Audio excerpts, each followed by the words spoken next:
It's just past 6 a.m. in Israel. The sky is still dark. The air is cold. One by one, a series of fighter jets lifts off the runway, each one armed with long-range, high-precision missiles. There is no announcement, no press conference, no warning. 2 hours and 5 minutes later, those missiles find their target, a government compound in the heart of Tehran, Iran's capital. Inside that compound, a meeting of some of the most powerful men in the Islamic Republic, including Ayatollah Ali Khamenei, the supreme leader of Iran.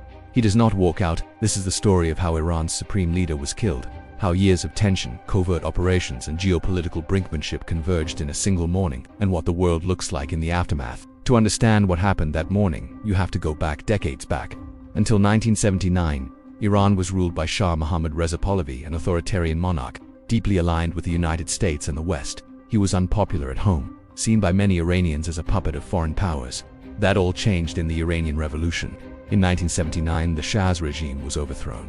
Ayatollah Ruhollah Khomeini seized power and declared the birth of the Islamic Republic of Iran, a theocracy governed by Islamic law. Almost overnight, the US went from being Iran's closest patron to its sworn enemy, and Israel became a symbol of everything the new regime stood against. Opposing Israel wasn't just political strategy, it became a founding ideological pillar of the Islamic Republic. Khomeini died in 1989. He was succeeded by a young, relatively unknown cleric who had quickly risen through the ranks of the religious establishment, Ali Khomeini. Over the 3.5 decades, Khomeini would become one of the most powerful and elusive figures in global politics. Under his leadership, Iran became a key financier of anti-Israeli militias across the region, Hezbollah in Lebanon, Hamas in Gaza, the Houthis in Yemen, and then came the nuclear question. In 2002, the world learned that Iran had been secretly enriching uranium at 2 undisclosed facilities. Enriched uranium can fuel a nuclear reactor or a nuclear bomb. The West feared the latter. Sanctions followed. Diplomatic pressure followed. Covert sabotage followed. Israel and the US ran cyber attacks against Iranian nuclear infrastructure. Several Iranian nuclear scientists were assassinated. Intelligence agencies waged a shadow war for years. Then in 2015, a diplomatic breakthrough. The Obama administration brokered the Joint Comprehensive Plan of Action, the Iran nuclear deal. Iran would limit its uranium enrichment. In exchange, crippling economic sanctions would be lifted. It wasn't perfect, but it was something. 3 years later, it was gone. In 2018, President Trump pulled the United States out of the deal unilaterally, calling it a horrible one-sided deal that should have never, ever been made. Relations between Washington and Tehran spiraled. The shadow war intensified, and the clock slowly started ticking towards something far worse. Fast forward to 2025. A new round of negotiations between Iran and the United States was underway, but behind the diplomatic table, something else was being planned. In 2025, Israel, with US support, launched a series of airstrikes targeting Iran's nuclear program, using bunker-buster bombs capable of penetrating deep underground. 3 of Iran's key nuclear facilities were heavily damaged. It was a strategic blow, but it wasn't the end. Simultaneously, Iran was collapsing from within. The economy was in freefall. The Iranian rial had crashed to historic lows. Food prices soared, unemployment surged. By the end of 2025, the streets erupted. Mass protests spread across Iran, from Tehran to Isfahan to Shiraz. Iranians, exhausted by decades of mismanagement, corruption, and repression, took to the streets calling for the fall of the Islamic Republic. President Trump, watching from Washington, made a public statement directed to the Iranian people themselves. Help is on its way. But the regime answered the protests with brutality. It shut down the internet. It deployed security forces. For days, almost no news reached the outside world. When the dust settled, thousands had been killed. 50,000 people were reportedly arrested. The regime had survived, but it was wounded. The United States began a significant military buildup across the region. Trump repeatedly issued threats toward Tehran. And on Thursday, February 26, there was a final attempt at diplomacy, a last-ditch meeting in Geneva. It failed Saturday, February 28. It is approximately 9:40 in the morning in Tehran. A government compound sits not far from Haftitir Square, one of the central arteries of the capital. This complex reportedly houses offices connected to the Iranian presidency, the National Security Council, and the supreme leader himself. But the decision to strike didn't happen overnight. According to reports, the CIA had been tracking Supreme Leader Ali Khomeini for months. They mapped his movements. They studied his patterns, where he slept, how he communicated, how he moved when under pressure.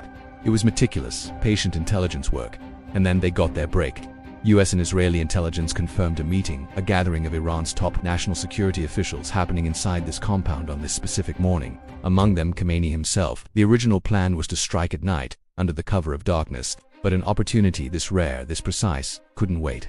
At roughly 6 a.m. in Israel, the jets took off. 2 hours and 5 minutes later, Israeli missiles slammed into the compound. The strike was surgical. It was devastating. Killed in the attack: Ali Husseini Khomeini, Supreme Leader of Iran; Abdul Rahim Mossavi, Chief of Staff of Iran's Armed Forces; Ali Shamkhani, Head of the National Defense Council; Mohammad Pakpour, Commander-in-Chief of the IRGC; and Aziz Nasserzadeh, the Defense Minister. According to Israeli intelligence, 30 senior Iranian officials were killed in just 30 seconds during the opening strike. Satellite imagery taken shortly after shows catastrophic damage to the buildings, black smoke rising over central Tehran. The operation was codenamed Roaring Lion in Israel, and Epic Fury in the United States. It had reportedly been in planning for months. The strike on the compound was only the first wave. In the hours that followed, Israel systematically targeted Iran's air defense systems, particularly those around Tehran. Then came a third wave. Roughly 200 Israeli fighter jets swept into Iranian airspace with one objective: destroy as many Iranian ballistic missiles as possible, as fast as possible. About 30 minutes after the Israeli strikes began, the United States joined in. American warships fired Tomahawk cruise missiles. Ground forces deployed artillery rocket systems. Multiple military and command centers across Iran were struck. Then the news broke that cut through everything else. An airstrike had hit the Sartib Elementary Girls' School in Minab, in Hormozgan province. Iranian state media reported at least 175 people killed, most of them believed to be children. These numbers have not yet been independently confirmed. The school sits adjacent to an Iranian naval base. U.S. Central Command announced an investigation. Iran's response, Operation True Promise 4, was immediate. Over 200 missiles were launched at Israel alone. Dubai International Airport was hit by an Iranian drone. Terminal 3 struck. UAE airspace closed. Fires broke out at luxury hotels along the coast. In Bahrain, the U.S. Navy 5th Fleet headquarters was targeted. In Qatar, 66 ballistic missiles were fired. In Saudi Arabia, the Prince Sultan Air Base was targeted. In Jordan, the military downed 49 drones and ballistic missiles. In Kuwait, Iranian drones struck 2 passenger terminals at Kuwait International Airport. In Syria, debris from an Iranian missile killed at least 4 civilians. NATO placed its missile defense systems in Europe on alert. The Houthis in Yemen announced they would resume attacking. Red Sea shipping lanes ending a 3.5-month ceasefire. The region was on fire. Back home, the U.S. was deeply divided. Trump launched this military operation without congressional approval, raising serious constitutional questions. Internationally, the debate was sharper still. Was this a war of necessity, a preemptive strike against an imminent, existential threat? Or was this a war of choice, a deliberate decision to strike a weakened adversary while the window was open?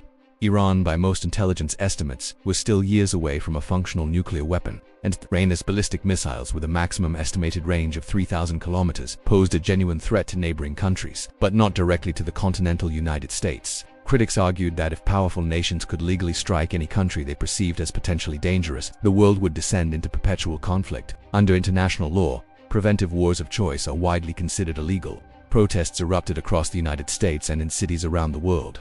Oil prices surged sharply. The Strait of Hormuz, through which a significant portion of the world's oil supply flows, was threatened with closure, raising alarms about a global energy crisis. Iran's President Masoud Pezeshkian survived the strike. Ali Larijani vowed that Iran would fight back and that governance would continue. A provisional government was formed, but who will ultimately succeed Khomeini as supreme leader remains, for now, unanswered. The human toll still incomplete and contested. 3 American soldiers killed, 5 seriously wounded, 10 killed in Israel, 3 in the UAE, 1 in Bahrain, 1 in Kuwait, 13 in Lebanon, 2 in Iraq. At least 555 killed in Iran, according to the Iranian Red Crescent, a number that makes no distinction between military and civilian dead. Inside Iran, reactions are divided. Some Iranians celebrate in the streets, seeing Khomeini's death as liberation. Others grieve. Many are simply afraid of what comes next. The situation remains fluid, dangerous, and deeply uncertain. One thing is clear: the morning of February 28th changed the Middle East permanently. Whether it leads to the fall of the Islamic Republic or to a wider, more catastrophic war is a question the world is still waiting to answer. We will keep covering this story as it develops. If you want to stay informed, subscribe and hit the notification bell, because in a moment like this, what happens next matters.